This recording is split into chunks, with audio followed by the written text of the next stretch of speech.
May kakilala kong manong na gumagatong. Advice nito, advice doon kung paano daw tumino. Babae raw na kirida hindi dapat irespeto. Pasabi-sabi pa siya na siya ang pinaka-brusko. Tangina nito, kala mo na kung sino. Sariling kapatid na babae, nagpatira kani-kanino. Husga nang husga sa katulad ko. Gago, sariling ina, tumira ng kano, pasabi-sabi pa parang motivational speaker. Tila isang mentor pero may Tinder. Masakit ba marinig mula sa babae? Real talk daw kasi mas ito ang grabe.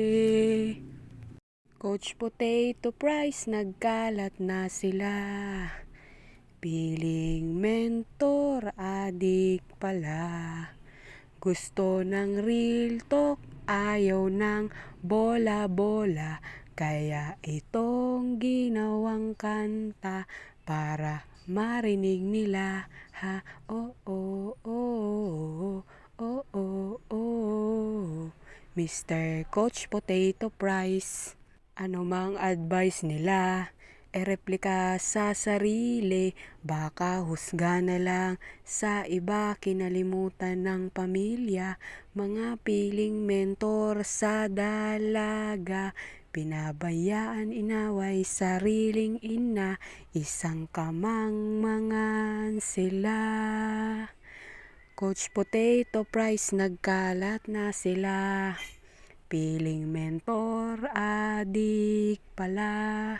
Gusto ng real talk, ayaw na bola-bola. Kaya ito ginawang kanta para marinig nila. Oh, oh, oh, oh, oh, oh. Mr. Coach Potato Price. Dear Coach Potato Price, sobrang advice mo, di ako na-motivate. Oh, oh, oh, oh, Mr. Coach Potato Price.